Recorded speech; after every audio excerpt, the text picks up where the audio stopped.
ജീവധാര ജീവമൊഴി കാൽവരിനാഥന്റെ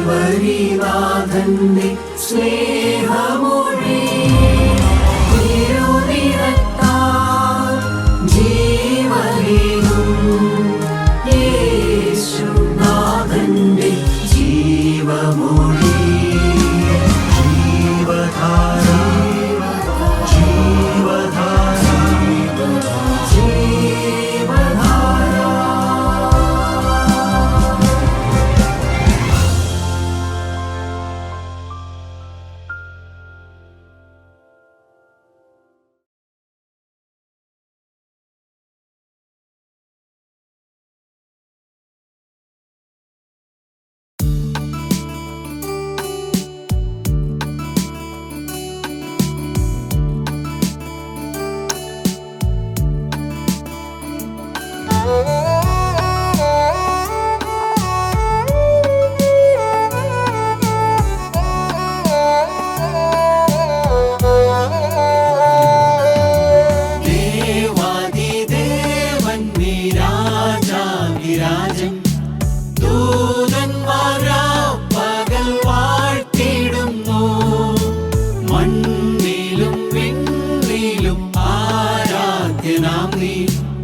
സ്വീകരിപ്പാനെന്നും നീ യോഗ്യൻ.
നോക്കി എന്തൊരു സ്നേഹമേ നീ യോഗ്യനാ. നീ എന്നും യോഗ്യൻ, നീ എന്നും യോഗ്യൻ, ദൈവത്തിൻ കുഞ്ഞാടേ നീ യോഗ്യനാ. സ്തോത്രം സ്തുതി ബഹുമാനങ്ങളെല്ലാം സ്വീകരിപ്പാനെന്നും നീ യോഗ്യനാ. നീ എന്നും യോഗ്യൻ, നീ എന്നും യോഗ്യൻ, ദൈവത്തിൻ കുഞ്ഞാടേ നീ യോഗ്യനാ. സ്തോത്രം സ്തുതി ബഹുമാനങ്ങളെല്ലാം സ്വീകരിപ്പാനെന്നും നീ യോഗ്യനാ.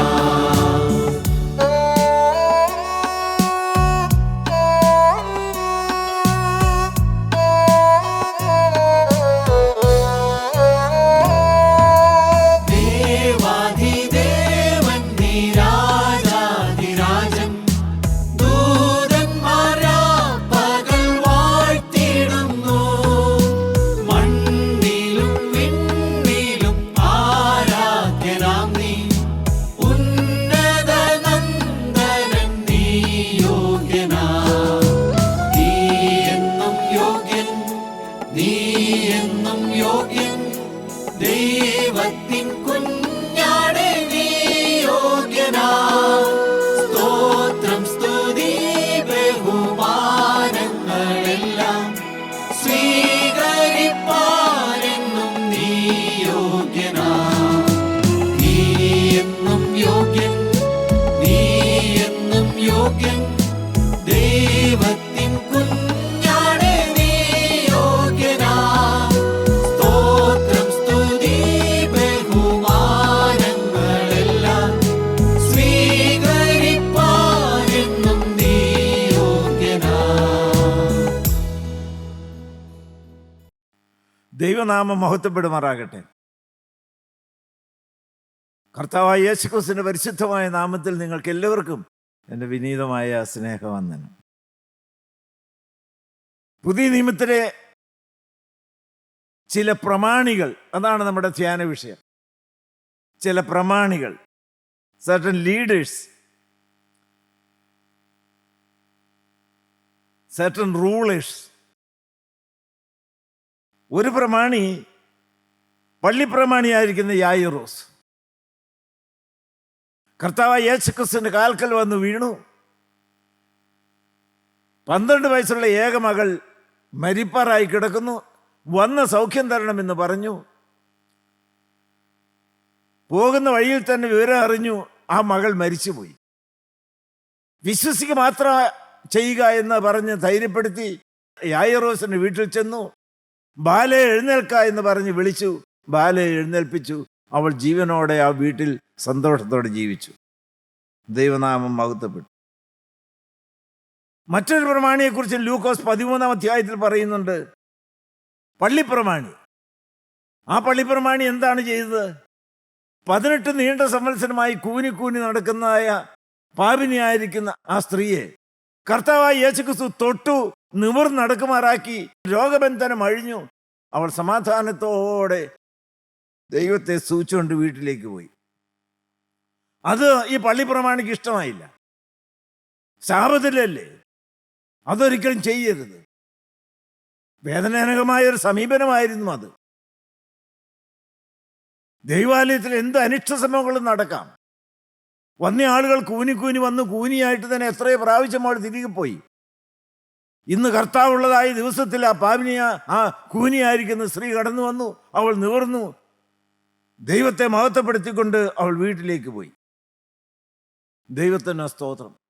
ദൈവമക്കളെ, ഏത് നല്ല പ്രവൃത്തിയും വിമർശിക്കുന്ന ചില ദൈവമക്കളുടെ പ്രവണത അത് പൈശാചികമാണ്. ഇവിടെ ആ പ്രമാണി ലജ്ജിക്കേണ്ടതായിട്ട് വന്നു. കാളയെ അഴിച്ചുവിടാം, ബന്ധനത്തിൽ കിടക്കുന്ന മനുഷ്യനെ അഴിക്കാൻ വയ്യ എന്ന് ഇല്ലയോ എന്ന് ചോദിച്ചപ്പോൾ അദ്ദേഹത്തിനൊരു മറുപടിയും ഉണ്ടായിരുന്നില്ല. ദൈവത്തിന് സ്തോത്രം. ഏത് നന്മയെയും വിമർശിക്കുന്ന പ്രവണത തെറ്റാണ്. ഇനി തുടർന്ന് ഞാൻ ചിന്തിക്കുവാൻ ആഗ്രഹിക്കുന്നത് ലൂക്കോസിന്റെ സുവിശേഷം 19-ാം അധ്യായം 1-2 വാക്യങ്ങൾ. നിങ്ങൾക്ക് എല്ലാവർക്കും അറിയാവുന്ന ഒരു പ്രമാണിയാണ് ചുങ്കക്കാരിൽ പ്രമാണിയായിരിക്കുന്ന സക്കായി വായിക്കാം. അവൻ യെരിഹോവിലെത്തി കടന്നു പോകുമ്പോൾ ചുങ്കക്കാരിൽ പ്രമാണിയും ധനവാനുമായ സക്കായി എന്ന് പേരുള്ള ഒരു പുരുഷൻ യേശു എങ്ങനെയുള്ളവനെന്ന് കാണുവാൻ ശ്രമിച്ചു. റോമൻ ഗവൺമെന്റിന് വേണ്ടി യഹൂദന്മാരിൽ നിന്ന് ചുങ്കം പിരിച്ച് അവരുടെ എല്ലാവരുടെയും അപ്രീതി സമ്പാദിച്ച ഒരു വ്യക്തി അവിഹിതമായി ചുങ്കം പിരിക്കും. അതുകൊണ്ട് എല്ലാവർക്കും വെറുപ്പാണ്. The most hated man in the district എന്നാണ് മനസ്സിലാക്കേണ്ടത്. എല്ലാവരും വെറുക്കുന്ന ഒരു വ്യക്തി. ചുങ്കക്കാരെന്ന് പറഞ്ഞാൽ ഞാൻ ഇപ്രകാരം വായിക്കുകയുണ്ടായി, തുപ്പലിന് സമൻ എന്നാണ് പറയുന്നത്. മാത്രമല്ല ചുങ്കക്കാരുടെ പ്രമാണിയാണ്. അദ്ദേഹത്തിന് കീഴിൽ തന്നെ അനേക ചുങ്കം പിരിക്കുന്ന ജോലിക്കാരുണ്ട്. വലിയ ധനാഢ്യനാണ്, നല്ല അധികാരിയാണ്. കാരണം ഒരു ടാക്സ് കളക്ടറാണ്, ഓഫീസറാണ്. ഹല്ലേലൂയ, ദൈവത്തിന് സ്തോത്രം. ദൈവമക്കളെ, ഇവിടെ ഈ സക്കായി ഒരു യഹൂദനായിരിക്കണം. ചുങ്കം പിരിക്കുന്ന ജോലി യഹൂദന്മാർക്ക് പൊതുവെ ഇഷ്ടമല്ല. എങ്കിലും ഏതെങ്കിലും വിധത്തിൽ പണം സമ്പാദിക്കാൻ ആഗ്രഹിക്കുന്നവരെ ഏറ്റെടുക്കുന്നതായ ഒരു ചുമതലയാണ് ചുങ്കം പിരിക്കുക. ദൈവത്തിന് യഹൂദന്മാർ തന്നെ അവരെ വെറുത്തിരുന്നു. ദൈവനാമം മഹത്വപ്പെടുമാറാകട്ടെ. പക്ഷേ he was wealthy but not happy. സക്കായിക്ക് ഇഷ്ടം പോലെ സമ്പത്തുണ്ട്, നല്ല വീടുണ്ട്, നല്ല കുടുംബമുണ്ട്. പക്ഷെ അന്തരംഗം ഒരിക്കലും സന്തോഷം അനുഭവിച്ചിട്ടുണ്ടായിരുന്നില്ല. ഭാഗ്യമായി പോയി അദ്ദേഹത്തിൻ്റെ അന്തരംഗത്തിൽ ഒരു ആത്മീയമായ ദാഹമുണ്ടായി. യേശുവിനെ ഒന്ന് കാണണം. അത് വളരെ മനോഹരമാണ്, അത് വളരെ സന്തോഷമാണ്.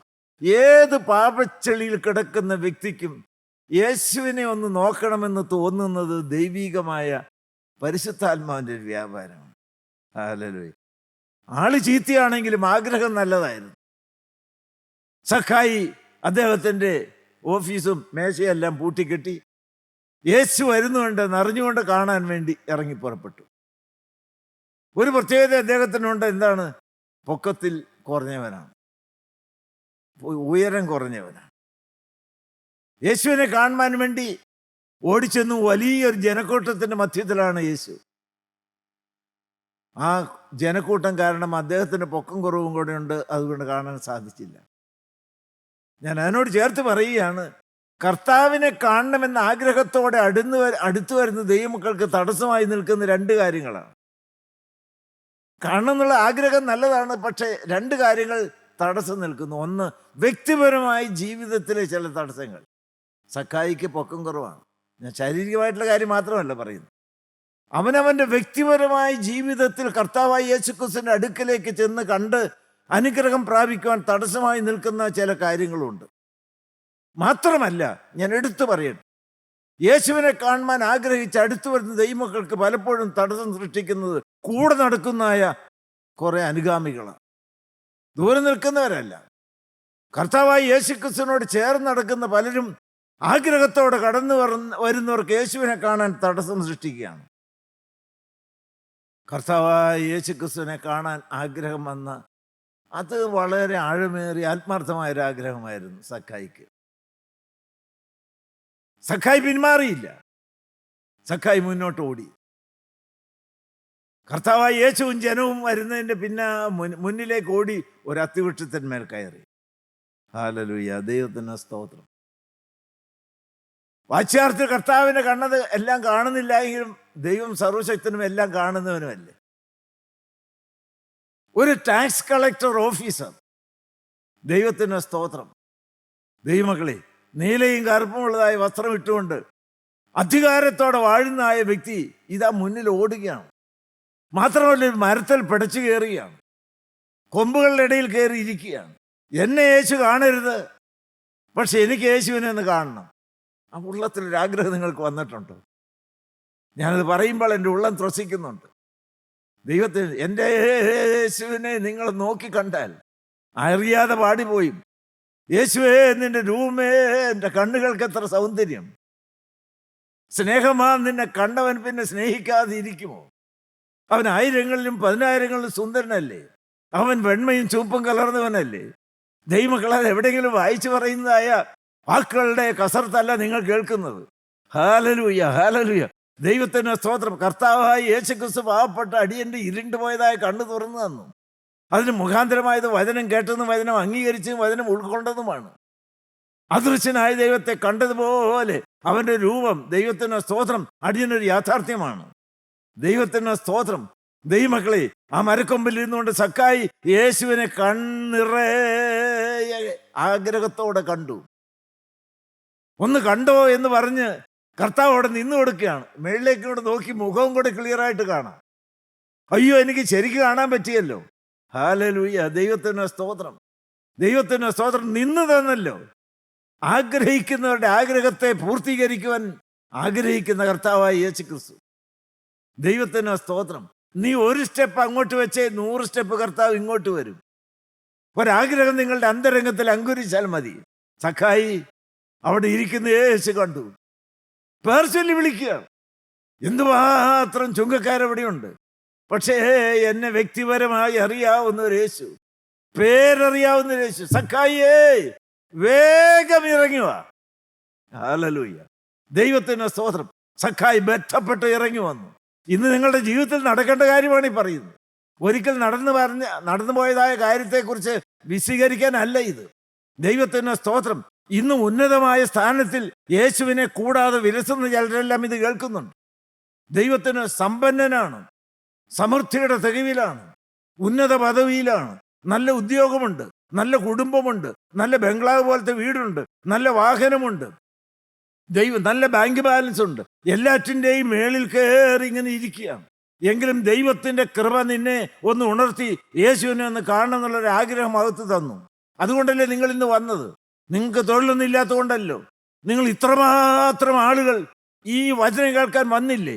നിങ്ങളുടെ അന്തരംഗത്തിൽ യേശുവിൻ്റെ വചനം കേട്ട് രൂപാന്തരം പ്രാപിക്കണം എന്നുള്ളൊരാഗ്രഹം ദൈവം തന്നുകൊണ്ടല്ലേ നിങ്ങൾ ഇന്ന് വന്നത്. അത് ദൈവം കണ്ടു. ഹല്ലേലൂയ, ദൈവത്തിന് സ്തോത്രം. സക്കായിയെ വേഗം ഇറങ്ങുക, താമസിച്ചില്ല. ആ രംഗം നിങ്ങൾക്കിത് കാണാം. ഊർന്നിറങ്ങണം, ബന്ധപ്പെട്ട് ഇറങ്ങി വന്നു. യേശുവിൻ്റെ കാൽക്കൽ അങ്ങ് വീണു. ഹല്ലേലൂയ, ദൈവത്തിന് സ്തോത്രം, ദൈവത്തിന് സ്തോത്രം. ദൈവമക്കളെ, നിങ്ങളിപ്പോൾ യേശുവിൻ്റെ കാൽക്കൽ വീണോ? നിങ്ങളായിരിക്കുന്ന ഉന്നതമായിരിക്കുന്ന പദവിയിൽ നിന്നും അഹങ്കാരത്തിൽ നിന്നും ജഡമോഹത്തിൽ നിന്നും താഴെ ഇറങ്ങി അരുമനാഥന്റെ കാൽക്കൽ നിന്നെ തേടി വന്ന് യേശുവിൻ്റെ കാൽക്കൽ നിന്ന് വീഴാൻ തയ്യാറാണോ? ഇന്ന് ദൈവം നിങ്ങൾക്ക് വേണ്ടി ഒരുക്കി തന്നിരിക്കുന്ന മാനസാന്തരത്തിന്റെ സുദിനമാണ്. നിന്നോട് വേർചൊല്ലി വിളിക്കുകയാണ്, മകനെ വേഗം എൻ്റെ അടുക്കിലേക്ക് വാ. ഹല്ലേലൂയ. സക്കായി വേഗം യേശുവിൻ്റെ കാൽക്കൽ വീണു. ഇനി നിങ്ങളെ യേശുവിൻ്റെ കാൽക്കൽ വീണുകൊണ്ട് കർത്താവ് സക്കായിയോട് പറഞ്ഞ വാക്കുകൾ നിന്നോട് പറയുന്നതായി നിങ്ങൾ മനസ്സിലാക്കണം. ഇന്ന് ഞാൻ നിന്റെ വീട്ടിൽ പാർക്കേണ്ടതാകുന്നു. ദൈവത്തിന് സ്തോത്രം. ഇന്ന് ഞാൻ നിന്റെ വീട്ടിൽ പാർക്കേണ്ടതാകുന്നു. ദൈവത്തിന് സ്തോത്രം. ദൈവമക്കൾ, ആരാണ് ഇത് പറയുന്നത്? പരിശുദ്ധനായ തേജമാനായിരിക്കുന്ന കർത്താവായ യേശുക്രിസ്തു പാപികൾ പ്രധാനിയും വൃത്തികെട്ടവനുമായിരിക്കുന്ന സക്കായിയുടെ മദ്യവും ലഹരിയും കള്ളപ്പണവും എല്ലാം വിലസുന്നതായ വീട്ടിൽ താമസിക്കാൻ വരികയാണെന്നാണ് പറയുന്നത്. സക്കായി വിറച്ചുപോയി. Jesus Christ came to seek and save that which is rotten and lost. കൊടുംപാപികളെ തേടി വന്ന കർത്താവായ യേശുക്രിസ്തു പാപിയെ മാനസാന്തരത്തിലേക്ക് നയിക്കുന്ന ദൈവികമായ കാര്യപരിപാടി നിവർത്തിക്കുകയാണ്. ദൈവത്തിന് സ്തോത്രം. സക്കായി യേശുവിൻ്റെ കൂടെ പോകാൻ തുടങ്ങി. സക്കായി അവിടെ നിന്നു. സക്കായിയോ നിന്നു എന്നാണ് നാം വായിക്കുന്നത്. സക്കായിയോ നിന്ന്, സക്കായിയോ നിന്നു. ദൈവത്തിന് സ്തോത്രം, ദൈവത്തിന് സ്തോത്രം. സക്കായിയോ നിന്നു. ദൈവത്തിന് മഹത്വം. ദൈവമക്കളെ, ഇന്ന് നിങ്ങൾ ഇതുവരെ വന്നതായ ജീവിതത്തിൽ നിന്ന് അവസാനത്തെ സ്റ്റെപ്പായിരിക്കണം. ദൈവത്തിന് സ്തോത്രം. ഈ അവസ്ഥയിൽ എൻ്റെ യേശു എൻ്റെ വീട്ടിലേക്ക് വരാൻ ഒക്കുകയില്ല. എൻ്റെ വീട് വലുതാണ്, എല്ലാ സൗകര്യങ്ങളും ഇരിപ്പിടവും എല്ലാം ഉണ്ട്. പക്ഷെ തേജോമയനായ പരിശുദ്ധനായിരിക്കുന്ന കർത്താവായ യേശു ക്രിസ്തുവിന് വരാവുന്നൊരു വീടല്ല എൻ്റേത്. അവനേറ്റു പറയുകയാണ്, ഞാൻ അവിഹിതമായ അനേക കാര്യങ്ങൾ വാങ്ങിയിട്ടുണ്ട്. ദൈവത്തിന് സ്തോത്രം. ഞാൻ അനേക വസ്തുക്കൾ അവിഹിതമായി സമ്പാദിച്ചതായ പണം കൊണ്ട് സമാഹരിച്ചിട്ടുണ്ട്. ഞാനതെല്ലാം മടക്കി കൊടുക്കാൻ തീരുമാനിക്കുകയാണ്. ദൈവത്തിന് സ്തോത്രം. തിരികെ കൊടുക്കാൻ തീരുമാനിക്കുകയാണ്. ഞാൻ ദരിദ്രർക്ക് കൊടുക്കുന്നു. 10 മടങ്ങായി വാങ്ങിയിട്ടുണ്ടെങ്കിൽ 4 മടങ്ങ് മടക്കി കൊടുക്കുന്നു. തെറ്റുകൾ തിരുത്താൻ മനസ്സാണെങ്കിൽ മാത്രമേ യേശു വീട്ടിലേക്ക് വരികയുള്ളൂ. ഹല്ലേലൂയ, ദൈവത്തിന് സ്തോത്രം. ദൈവമക്കളെ, എങ്ങനെയാണ് ഈ മാറ്റം വന്നത്? ഇരുട്ട് വെളിച്ചമായി മാറുകയാണ്. യേശു ഒരു വ്യക്തിയുടെ ജീവിതത്തിന്റെ അടുക്കൽ വന്ന് നിന്നപ്പോൾ യേശു 2 വാക്ക് സംസാരിച്ചപ്പോൾ സാത്താൻ ഇളകി. ദൈവത്തിന് സ്തോത്രം. ഇളക്കത്തിൻ്റെതായ വീണ്ടും ജനനത്തിന്റെ തുടക്കം കുറിക്കുക. അതിനെന്താണ്? തെറ്റുകൾ കണ്ടു. ആ വെളിച്ചത്തിൽ ജീവിതത്തെ ഒന്ന് ശോധന ചെയ്തു.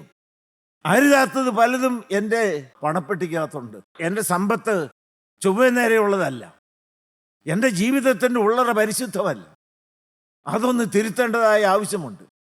എല്ലാം വാങ്ങിക്കൂട്ടണം എന്ന് തോന്നിയതായ ആ വ്യക്തി, അത് മാത്രം ചിന്തയുണ്ടായിരുന്ന വ്യക്തി, ഇപ്പോൾ കർത്താവ് വന്നപ്പോൾ യു ടേൺ തിരിഞ്ഞു. എനിക്ക് മടക്കി കൊടുക്കണം. ദൈവമക്കളെ, ഇന്നത് നടക്കണം. നിങ്ങളുടെ മനസ്സിനകത്ത് ചില കാര്യങ്ങൾ തെളിഞ്ഞു വരുന്നില്ലേ? ചില മോഷണ വസ്തുക്കൾ ഇരിക്കുന്നില്ലേ? ചിലരോട് മാപ്പി ചോദിക്കാനായിട്ടില്ലേ? ദൈവത്തിന് സ്തോത്രം. വെറുതെ ഞാൻ മാനസാന്തരപ്പെട്ടു എന്ന് പറഞ്ഞ് കൈപൊക്കിയാൽ പോരാ. ഞാൻ വീണ്ടും ജനിച്ചു എന്ന് പറഞ്ഞ് സ്തുതിച്ചുകൊണ്ട് നടന്നാൽ പോരാ. ദൈവത്തിന് demonstrate the inward change by the outward action. Hallelujah. ദൈവത്തിന് സ്തോത്രം. നമ്മുടെ ദൈവമക്കൾ ചില വീടുകൾ കയറണം, ചില വ്യക്തികളുടെ കാൽക്കൽ വീഴണം, ചിലതെല്ലാം മടക്കി കൊടുക്കണം, ചില തെറ്റുകളെല്ലാം തിരുത്തണം. ദൈവത്തിൻ്റെ മഹത്വം. ദൈവമക്കളെ, സത്യമായ മാനസാന്തരം അത് അകത്ത് നടന്നോ അത് പുറത്ത് വെളിപ്പെടും എന്നുള്ള യാതൊരു സംശയമില്ല. ഹല്ലേലൂയ. ദൈവത്തിന് സ്തോത്രം. കർത്താവായ യേശു സക്കായുടെ വീട്ടിലേക്ക് ചെന്നു. തെറ്റുകൾ തിരുത്തിയാൽ യേശു വന്ന് വസിക്കും. നീയും അബ്രഹാമിന്റെ മകനായാൽ ഇന്നും ഈ ഭവനത്തിന് രക്ഷ വന്നു. ദൈവത്തിന് സ്തോത്രം. ദൈവമക്കളെ, എ ഹൗസ് ഹോൾഡ് സാൽവേഷൻ. അവിടെ ആരെല്ലാം വലിയ ഉന്നത നേതാക്കന്മാരും റോമ ഗവൺമെന്റിന്റെ അധികാരവും ഉള്ളതായ ഓഫീസേഴ്സും വന്നിട്ടുണ്ട്. രക്ഷ വരണമോ? ഏക സത്യരക്ഷകനായിരിക്കുന്ന കർത്താവായ യേശുക്രിസ്തു വരണം. ഹല്ലേലൂയ. ദൈവത്തിന് സ്തോത്രം. ദൈവത്തിന് സ്തോത്രം. യേശു വന്നാൽ കുടുംബം സ്വർഗമാകും. വ്യക്തിപരമായി നീ രക്ഷ പ്രാപിക്കും. ഹല്ലേലൂയ. ദൈവത്തിന് സ്തോത്രം. ദൈവമക്കളെ, അവൻ്റെ ജീവിതത്തെ മാറ്റിമറിച്ച കർത്താവായ യേശുക്രിസ്തു ഇന്ന് നിങ്ങളുടെ ജീവിതത്തിലേക്ക് വന്നിരിക്കുകയാണ്. വ്യക്തികൾ കൊച്ചു കൊച്ചു സ്വർഗമായി മാറണം. കുടുംബം കൊച്ചു കൊച്ചു പരദീസയായി മാറണം. അതിന് വേറെ കുറുക്കുവഴിയൊന്നുമില്ല. ആദ്യം പാപികൾ പ്രമാണിയാണെന്ന് മനസ്സിലായി. ഇപ്പോൾ പരിശുദ്ധന്മാരുടെ നിരയിലേക്ക് എൻ്റെ കർത്താവായ യേശുക്രിസ്തു രക്ഷയുടെ സന്തോഷത്തിലേക്കും അവനെ കൊണ്ടുവന്നിരിക്കുന്നു. അത് നമുക്ക് സാധനപാഠമായിരിക്കട്ടെ. അടുത്ത പ്രമാണി ആരാണ്? യോഹന്നാന്റെ സുവിശേഷം 3-ാം അധ്യായം 1 മുതൽ 3 വരെയുള്ളതായ വാക്യങ്ങൾ. പരീശന്മാരുടെ കൂട്ടത്തിൽ യഹൂദന്മാരുടെ ഒരു പ്രമാണിയായി നിക്കോദോമോസ് എന്ന് പേരുള്ള ഒരു മനുഷ്യനുണ്ടായിരുന്നു. ദൈവത്തിന് സ്തോത്രം. നിക്കോദീമോസ് എന്ന് പറഞ്ഞൊരു മനുഷ്യനുണ്ടായിരുന്നു. വായിക്കാം. അവൻ രാത്രിയിൽ അവൻ്റെ അടുക്കൽ വന്ന് അവനോട്, റബ്ബീ, നീ ദൈവത്തിൻ്റെ അടുക്കൽ നിന്ന് ഉപദേഷ്ടാവായി വന്നിരിക്കുന്നത് ഞങ്ങൾ അറിയുന്നു. ദൈവം തന്നോടുകൂടെ ഇല്ലെങ്കിൽ നീ ചെയ്യുന്ന ഈ അടയാളങ്ങളെ ചെയ്യുവാൻ ആർക്കും കഴിയില്ല എന്ന് പറഞ്ഞു. ദൈവത്തിന് സ്തോത്രം. ദൈവമക്കൾ, നീക്കോദീമോസ് യഹൂദന്മാരുടെ പ്രമാണിയാണ്. ഇസ്രായേലിന്റെ ഉപദേഷ്ടാവാണ്. ദൈവത്തിന് സ്തോത്രം. സന്നിധി സംഘത്തിന്റെ അംഗമാണ്. A member of the Jewish council.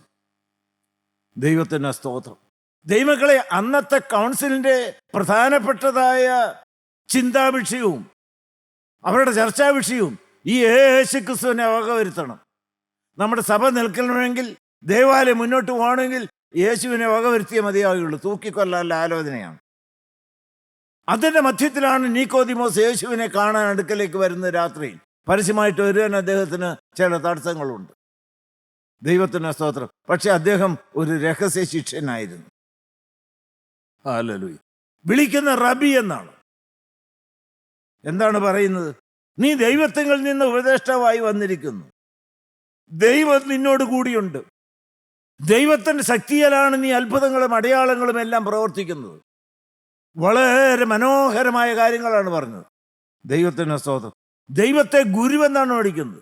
നിക്കോദീമോസ് himself is A റബി, ഒരു ഉപദേഷ്ടാവാണ്. കർത്താവായ യേശുക്രിസ്തുവിനെ ഗുരുവായിട്ട് അംഗീകരിക്കുന്നു. ദൈവത്തിൻ്റെ ശക്തി ഉണ്ടെന്ന് ഉൾക്കൊള്ളുന്നു. ദൈവത്തിന് സ്തോത്രം. അതുകൊണ്ടാണ് ഈ അത്ഭുതങ്ങളും വീരപ്രവൃത്തികളും നടത്തുന്നതെന്ന് ഏറ്റുപറയുന്നു. ഹല്ലേലൂയ. എല്ലാം പറഞ്ഞത് നല്ല കാര്യങ്ങളാണ്. ദൈവമക്കളെ, കർത്താവ് നിക്കോദീമോസിനെ സ്നേഹിച്ചു. എന്നിട്ട് വളരെ വ്യക്തമായി കർത്താവായ യേശുക്രിസ്തുവിന്റെ ദൗത്യം അവിടെ നിറവേറ്റുകയാണ്. 3-ാം അധ്യായത്തിന്റെ 3-ാമത്തെ വാക്യം വായിച്ചേ. ആമീൻ, ആമീൻ, ഞാൻ നിന്നോട് പറയുന്നു, പുതുതായി ജനിച്ചില്ല എങ്കിൽ ദൈവരാജ്യം കാണുവാൻ ആർക്കും കഴിയില്ല എന്ന് ഉത്തരം പറഞ്ഞു. ദൈവത്തിന് സ്തോത്രം. വളരെ വ്യക്തമായിട്ട് പറഞ്ഞു, ഈ ഭംഗി വാക്കുകൾ കൊണ്ടൊന്നും കർത്താവായ യേശുക്രിസ്തു സംതൃപ്തിപ്പെടുകയില്ല. ഞാൻ പറയുന്നത് നിങ്ങൾ വളരെ വ്യക്തമായി കേൾക്കണം. ആത്മീയത്തിൻ്റെ പൊരുൾ നിങ്ങൾ വേണ്ടവണ്ണം മനസ്സിലാക്കിയിട്ടുണ്ടോ? ഞങ്ങളുടെ കൂട്ടായ്മ നല്ലതാണ്, ഞങ്ങളുടെ ദൈവദാസന്മാർ നല്ലതാണ്, അനേകം ആളുകൾ വരുന്നുണ്ട്, സത്യോപദേശം ശരിയായി പഠിപ്പിക്കുന്ന രംഗമാണ്, ദൈവത്തിന് സ്തോത്രം, അതുകൊണ്ടൊന്നും കേട്ട പാവപ്പെട്ട അടിയങ്ങൾ സന്തോഷിക്കും നിങ്ങൾ ധരിക്കരുത്. കർത്താവ് സന്തോഷിക്കുന്നു ധരിക്കരുത്. കർത്താവിനെ കുറിച്ച് പുകഴ്ത്തി പറഞ്ഞു കഴിഞ്ഞപ്പോൾ അവൻ്റെ നേരെ വിരൽ ചൂണ്ടിക്കൊണ്ട് കർത്താവായ യേശുക്രിസ്തു പറഞ്ഞു, your time for verbal place over. വാക്കുകളുടെ കസർത്തൊക്കെ അവിടെ നിർത്ത്. ഈ പോക്കുപോയാൽ നീ സ്വർഗത്തിൽ ചെല്ലുകയില്ല. ദൈവത്തിന് നിനക്ക് സ്വർഗത്തിൽ പ്രവേശനം കിട്ടണമോ, സ്വർഗരാജ്യത്തിന് അവകാശിയായി മാറണമോ, ഉപദേഷ്ടക്കന്മാർക്കുള്ളതല്ല സ്വർഗരാജ്യം, കൗൺസിൽ അംഗങ്ങൾക്കുള്ളതല്ല സ്വർഗരാജ്യം, പ്രമാണികൾക്കുള്ളതല്ല സ്വർഗരാജ്യം. ദൈവത്തിന് സ്തോത്രം. നല്ല ഉപദേശങ്ങൾ പറയുന്നവർക്കുള്ള അല്ല സ്വർഗരാജ്യം. സ്വർഗരാജ്യം വീണ്ടും ജനിച്ച വിശുദ്ധന്മാർക്കുള്ളതാണ്. നിങ്ങൾ ഹൃദയം തുറന്ന് ചങ്ക് തുറന്ന് ഈ കാര്യം കേൾക്കണം. ഹല്ലേലൂയ, ദൈവത്തിന് സ്തോത്രം. നീ ഈ പോക്കുപോയാൽ ദൈവരാജ്യം കാണുക പോലുമില്ല. നിനക്ക് പള്ളിയിൽ പ്രവേശനം ലഭിക്കും, കൗൺസിൽ ഓഫീസിൽ പ്രവേശനം ലഭിക്കും, ദൈവമക്കളെ ശരിയാണ്. പക്ഷെ സ്വർഗരാജ്യത്തിനകത്ത് കിടക്കണമോ, വീണ്ടും ജനിക്കണം. ആത്മാവിനാലും വെള്ളത്താലും വീണ്ടും ജനിക്കണം. അതിന് നീ എന്ത് ചെയ്യണം? ദൈവത്തിന് മോശ മരുഭൂമിയിൽ പിതൃസർപ്പത്തെ ഉയർത്തിയതുപോലെ മനുഷ്യപുത്രനെയും ഉയർത്തേണ്ടതാകുന്നു. മർമ്മം നിങ്ങൾക്ക് മനസ്സിലായോ? കർത്താവായ യേശുക്രിസ്തു ഭാവിക്ക് വേണ്ടി പിടഞ്ഞു മരിച്ച ആ ക്രൂശിലേക്ക് നോക്കി വീണ്ടും ജന്മം പ്രാപിക്കണം. സ്വർഗരാജ്യത്തിൽ കടക്കുവാൻ നിനക്ക് തടസ്സമായിരിക്കുന്നതിൻ്റെ പാപങ്ങളാണ്. പാപങ്ങളുടെ മോചനം പള്ളിപ്പോക്ക് കൊണ്ട് നടക്കുകയില്ല, തീർത്ഥാടനം കൊണ്ട് നടക്കുകയില്ല, ദൈവത്തിൻ്റെ കർമ്മ പരിപാടികൾ കൊണ്ട് നടക്കുകയില്ല. അരുമനാഥൻ്റെ ചങ്ക് പൊട്ടി ഒഴുകിയ തങ്കച്ചോരയാൽ കഴുകൾ പ്രാപിച്ച് പഴയ മനുഷ്യൻ വിശുദ്ധനായി തീരണം. ദൈവത്തിൻ്റെ സ്തോത്രം. ഒരു കൊച്ചു പൈതലിനെ പോലെ നീ വീണ്ടും ജനിക്കണം. അമ്മയുടെ ഉദരത്തിൽ കിടന്ന് വീണ്ടും ജനിക്കുന്ന കാര്യമൊന്നുമല്ല പറയുന്നത്. നിനക്ക് ഉപദേഷ്ടാവായിരുന്നിട്ടും വീണ്ടും ജനനത്തിൻ്റെ മർമ്മം എന്താണെന്ന് നിനക്ക് അറിയാൻ വയ്യല്ലോ എന്ന് വേദനയോടെ കർത്താവായ യേശുക്രിസ്തു പറയുകയാണ്. ഹല്ലേലൂയ, ദൈവത്തിന് സ്തോത്രം. നിങ്ങൾക്ക് അർത്ഥം മനസ്സിലായ ദൈവമക്കളെ, നിങ്ങൾ വീണ്ടും ജനിച്ചോ? ഈ വരവും പോക്കും മാത്രം പോരാ. ഞാൻ വീണ്ടും ജനിച്ചൊരു ദൈവ ഇതിലാണ് എന്ന് ആത്മാർത്ഥമായി പറയാൻ നിങ്ങൾക്ക് സാധിക്കുമോ? ഹൃദയം കർത്താവായ യേശുക്രിസ്തുവിനെ തുറന്നു കൊടുത്തിട്ടുണ്ടോ? അവനെ കൈക്കൊണ്ട് അവൻ്റെ നാമത്തിൽ വിശ്വസിക്കുന്ന ഏവർക്കും ദൈവമക്കളാകാൻ അവകാശം ലഭിച്ചു. യേശുക്രിസ്തുവിനെ ഹൃദയം തുറന്ന് സ്വീകരിക്കുന്ന മക്കൾക്ക് മാത്രമേ സ്വർഗം തുറന്ന് അകത്ത് പ്രവേശനം ലഭിക്കുകയുള്ളൂ. ദൈവത്തിന് സ്തോത്രം. ദൈവമക്കളെ, നീക്കോദീമോസിന്റെ ഉള്ളത്തിൽ ആ വിത്ത് വീണ് കിട്ടി. ഞാൻ കൂടുതൽ വിശദീകരിക്കുന്നില്ല. നാളുകളോളം രഹസ്യ ശിഷ്യനായി കഴിഞ്ഞു. പിന്നീട് നമ്മൾ ആ നീക്കോദീമോസിനെ കാണുന്നത് ദൈവത്തിന്റെ മഹത്വം, കർത്താവിന് സ്തോത്രം. ദൈവമക്കളെ, അത് യോഹന്നാൻ 19-ാം അധ്യായത്തിൽ കാണുന്നത് അരിമത്യക്കാരൻ യോസേപ്പിനോട് ചേർന്ന് കുരിശിൻ ചുവട്ടിലേക്ക് യേശുക്രിസ്തുവിനെ ക്രൂശിൽ നിന്ന് ഇറക്കാൻ വേണ്ടി നിൽക്കുന്ന രംഗമാണ്. എത്ര മനോഹരമാണ്! യേശുവിന് വേണ്ടി ജീവിതകാലത്ത് പരസ്യമായി നിൽക്കാൻ തൻ്റെ ഇടം കാണിക്കാത്തതായ ആ വ്യക്തിയുടെ ജീവിതത്തിൽ യേശുവിൻ്റെ മരണം ധൈര്യശാലിയാക്കി മാറ്റി. ദൈവത്തിന് സ്തോത്രം. നീക്കോദീമോസും അരിമത്യക്കാരൻ യോസേപ്പും കൂടെ കർത്താവായ യേശുക്രിസ്തുവിനെ ആണികൾ ഊരി ക്രൂശിൽ നിന്ന് ഇറക്കി. ഇപ്പോൾ അവരെ യേശുവിനെ കല്ലറയിലേക്ക് കൊണ്ടുപോവുകയാണ്. Hallelujah, hallelujah, hallelujah. നന്ദിയോടെ നന്ദിയോടെ സ്തോത്രം. നിങ്ങളുടെ ജീവിതത്തിൽ ഇന്ന് കർത്താവായ യേശുക്രിസ്തുവിനെ ക്രൂശിൽ നിറക്കി നിങ്ങളുടെ ചങ്കിനകത്തേക്കൊന്ന് അടക്കം ചെയ്യുന്ന സ്വർഗീയ നിമിഷമായി മാറട്ടെ. ഹല്ലേലൂയ. നിങ്ങൾക്ക് ദൈവമക്കളെ കല്ലറയില്ലായിരിക്കാം, ആരെയും വെച്ചിട്ടില്ലാത്ത ഹൃദയമില്ലായിരിക്കാം. നിങ്ങളായിരിക്കുന്നത് പോലെ നിങ്ങളുടെ ചങ്ക് കർത്താവിന് വേണ്ടി തുറന്ന് യേശുവിനെ ക്രൂശിൽ നിറക്കി നിങ്ങളുടെ ഹൃദയത്തിനകത്ത് കർത്താവിന് രക്ഷിതാവുമായി പ്രതീക്ഷിക്കാമോ? നന്ദിയോടെ സ്തോത്രം. ദൈവമക്കളെ, നിങ്ങൾക്ക് സ്വർഗരാജ്യത്തിന്റെ അവകാശം ലഭിക്കും. ദൈവത്തിന്റെ മഹത്വം, കർത്താവിന് സ്തോത്രം. എനിക്ക് ഒരു പ്രമാണിയെ കുറിച്ചും കൂടി വേഗം പറയുവാനായിട്ടുണ്ട്. അപ്പോസ്തല പ്രവൃത്തികൾ 16-ാം അധ്യായം 23, 24, 25 വാക്യങ്ങൾ. അവരെ വളരെ അടുപ്പിച്ച ശേഷം തടവിലാക്കി കാരാഗൃഹ പ്രമാണിയോട് അവരെ സൂക്ഷ്മത്തോടെ കാപ്പാൻ കൽപ്പിച്ചു. ദൈവത്തിന് സ്തോത്രം. കാരാഗ്രഹ പ്രമാണി ഫിലിപ്പൻ കാരാഗ്രഹത്തിന്റെ പ്രമാണിയാണ്. പൗലോസും ശീലാസുമാണ് അപ്പോൾ കാരാഗ്രഹത്തിലാക്കപ്പെട്ടിരിക്കുന്നത്. അവരുടെ കൈ ആമത്തിലാക്കി, അവരുടെ കാലാമത്തിലാക്കി, കാലുകൾ ആമത്തിലാക്കി, ദൈവമക്കളെ ശരീരമെല്ലാം അടിച്ചു കീറി, ദൈവമക്കളെ വസ്ത്രമെല്ലാം അഴിച്ചു മാറ്റി, അടുപ്പിച്ചു, തടവിലാക്കി, ആമത്തിലിട്ടു. വേദനാജനകമായ രംഗമാണ്. അവരാകെ ചെയ്തത് എന്താണ്? കാൽവറിയിലെ സുവിശേഷ സത്യം അവർ ഘോഷിച്ചു പറഞ്ഞു. ദൈവത്തിന് സ്തോത്രം. സുവിശേഷത്തിന് തടസ്സമുണ്ട്. സുവിശേഷത്തിന് ബന്ധനം ഉണ്ടെന്ന് നിങ്ങൾ ധരിക്കരുത്. വ്യക്തിയെ തടവിലാക്കാം, പക്ഷെ സുവിശേഷത്തെ തടവിലാക്കാൻ സാധ്യമല്ല. ദൈവത്തിന് സ്തോത്രം. അധികാരമുള്ളതായ വ്യക്തി അവരെ തടവിലാക്കി, പക്ഷെ അകത്തൊരു ചൈതന്യമുണ്ട്. ആ വേദന രംഗത്ത് കിടന്നുകൊണ്ട് കാലാമത്തിലായിരിക്കാം, പട്ടിണി ആയിരിക്കാം, ശരീരം മുറിവേറ്റ് അടിയേറ്റ് രക്തമാർന്നൊലിക്കുകയായിരിക്കാം, പക്ഷെ അകത്ത് ജ്വലിക്കുന്ന ഒരു തേജസ്സിന്റെ സൗന്ദര്യം, അത് യേശുവിന്റെ ശക്തിയാണ്, അത് സ്നേഹത്തിന്റെ ശക്തിയാണ്, അത് സുവിശേഷത്തിന്റെ ജ്വാലയാണ്. Hallelujah, hallelujah. അവിടുന്ന് സ്തുതി ഉയരുകയാണ്. ആ കാരാഗ്രഹത്തിന്റെ ചരിത്രത്തിൽ ഇതുവരെയും കേട്ടിട്ടില്ലാത്ത സ്വർഗീയമായിരിക്കുന്ന ആരാധനയുടെ ശബ്ദം ഒരു തീജ്വാല പോലെ അത് ഉയരുകയാണ്. ഓടാമ്പലുകൾ ഇളകി, വാതിലുകൾ തുറന്നു, കയ്യിലെ യാമെല്ലാം പൊട്ടിത്തെറിച്ചു പോയി. പൗലോസും ശീലാസും തടവുകാരും സ്വതന്ത്രരായി. കാരാഗ്രഹ പ്രമാണിക്ക് വെപ്രാളമായി. ഹല്ലേലൂയ. 27-28 വാക്യം വായിച്ച്. കാരാഗ്രഹ പ്രമാണി ഉറക്കുണർന്നു. കാരാഗ്രഹ പ്രമാണി സ്തുതി കേട്ട് ഈ ഭൂകമ്പം കണ്ട് ഉറക്കമുണർന്നു. കാരാഗ്രഹത്തിന്റെ വാതിലുകൾ തുറന്നിരിക്കുന്നത് കണ്ടിട്ട് ചങ്ങലക്കാർ ഓടിപ്പൊക്കളഞ്ഞുവെന്ന് ഊഹിച്ചു. വാളൂരി തന്നെത്താൻ കൊല്ലുവാൻ ഭാവിച്ചു. ഓ, എല്ലാം തീർന്നു, എല്ലാവരും പുറത്തു പോയല്ലോ. ഇതാ വാതിലുകൾ മലർക്ക് തുറന്നു കിടക്കുന്നു, ചങ്ങലകൾ പൊട്ടി വീണ്ടു കിടക്കുന്നു. ദൈവത്തിന്റെ സ്തോത്രം. അവന് കടുത്ത ശിക്ഷ വരും. എന്നാൽ തന്നെത്താൻ ചത്തിയാക്കാമെന്ന് വിചാരിച്ചുകൊണ്ട് വാളൂരി. ദൈവത്തിന്റെ സ്തോത്രം. തന്നെ അടിച്ച, തന്നെ ജയിലിലാക്കിയ, കാലാമത്തിലാക്കിയതായ ഈ കാരാഗ്രഹ പ്രമാണി ചാവട്ടെ എന്ന് വിചാരിക്കുകയല്ല പൗലോസ്. അന്തരംഗത്തിൽ കാൽവറിയിലെ സ്നേഹമാണ്, ശത്രുക്കളെ സ്നേഹിക്കുന്ന സ്നേഹം. ഒത്തിരി കാര്യങ്ങൾ പഠിക്കുവാനായിട്ടുണ്ട്. നീ നിനക്ക് ദോഷമൊന്നും വരുത്തരുത്. ഞങ്ങൾ ആരും പോയിട്ടില്ല. ഹല്ലേലൂയ, നന്ദിയോടെ സ്തോത്രം. ദൈവത്തിന് ആ സ്നേഹത്തിന്റെ ശബ്ദം കേട്ടു. രക്ഷ പ്രാപിപ്പാൻ ഞാൻ എന്ത് ചെയ്യണമെന്ന് ചോദിച്ചു. രക്ഷ പ്രാപിപ്പാൻ ഞാൻ എന്ത് ചെയ്യണം?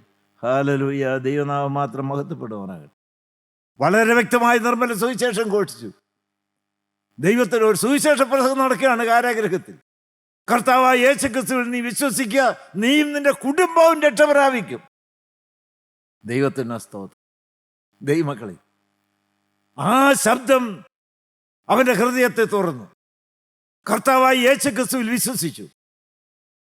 യേശു ഹൃദയത്തിനകത്തേക്ക് രക്ഷകനായി കടന്നു വന്നു. നന്ദിയോടെ, നന്ദിയോടെ സ്തോത്രം. അപ്പോൾ കാരാഗ്രഹ പ്രമാണിക്ക് വലിയൊരാഗ്രഹം. പിന്നെ അവർ കർത്താവിന്റെ വചനം അവനോടും അവന്റെ വീട്ടിലുള്ള എല്ലാവരോടും പ്രസംഗിച്ചു. അവൻ രാത്രിയിൽ ആ നാഴികയിൽ തന്നെ അവരെ കൂട്ടിക്കൊണ്ടുപോയി വീട്ടിലേക്ക് കൂട്ടിക്കൊണ്ടുപോവുകയാണ്. കുടുംബത്തിന്റെ രക്ഷയ്ക്ക് വേണ്ടി. വായിച്ചു. അവരുടെ മുറിവുകളെ കഴുകി. ഹല്ലേലൂയ. ദൈവമക്കൾ ഇത് കേട്ടോ? നിങ്ങളത് വായിച്ചത് കേട്ടോ? ദൈവത്തിന് സ്തോത്രം. ജീവിതത്തിൽ കർത്താവായ യേശുക്രിസ്തുവിനെ അകത്ത് സ്വീകരിച്ച് രക്ഷയുടെ സന്തോഷത്തിലേക്ക് വന്നു കഴിഞ്ഞപ്പോൾ ഒരിക്കൽ ചെയ്ത തെറ്റുകൾ അതേപടി തിരുത്തുകയാണ്. ഒരു സമയത്ത് അവരെ അടിപ്പിച്ചു, അവരുടെ ശരീരത്തിൽ മുറിവുണ്ടാക്കി. ഇപ്പോൾ അവരെ വീട്ടിൽ സ്വീകരിച്ചു, അവരുടെ മുറിവുകൾ കഴുകുകയാണ്. വായിച്ചു. താനും തനിക്കുള്ളവരെല്ലാവരും താമസിയാതെ സ്നാനമേറ്റു. പിന്നെ അവരെ വീട്ടിൽ കൈക്കൊണ്ട് അവർക്ക് ഭക്ഷണം കൊടുത്തു. ദൈവത്തിൽ വിശ്വസിച്ചതിൽ വീടടക്കം ആനന്ദിച്ചു. Hallelujah, hallelujah. നന്ദിയോടെ, നന്ദിയോടെ സ്തോത്രം. നിങ്ങൾക്ക് എന്ത് തോന്നുന്നു? നിങ്ങൾ എന്ത് തീരുമാനിക്കുന്നു? നന്ദിയോടെ, നന്ദിയോടെ സ്തോത്രം. ദൈവമക്കളെ, ദൈവത്തിന്റെ വചനത്തിന്റെ ശക്തി, ദൈവമക്കളുടെ തീ പിടിച്ചതായ വചനത്തിന്റെ ശക്തി. ഹല്ലേലൂയ, ദൈവത്തിന്റെ സ്തോത്രം. നിങ്ങളെ ഉപദ്രവിച്ചേക്കാം, നിങ്ങളെ നിന്ദിച്ചേക്കാം, നിങ്ങളെ പഴിയും ദൂഷിയും പറഞ്ഞ് ലജ്ജാപാത്രങ്ങളാക്കിയേക്കാം. പക്ഷെ നിർമ്മലമായ ശത്രുക്കളെ സ്നേഹിക്കുന്ന സ്നേഹം മാത്രം അതവരെ പിടിച്ചിളക്കി കാരാഗ്രഹമായിട്ട് മാനസാന്തരത്തിലേക്ക് നയിച്ചു. പോരാ, അദ്ദേഹത്തിന്റെ കുടുംബം മുഴുവനായി മാനസാന്തരപ്പെട്ടു, വീടടക്കം ആനന്ദിച്ചു. അതേ കർത്താവ് ഇന്ന് നിങ്ങളുടെ അടുക്കിലേക്ക് വന്നിരിക്കുകയാണ്.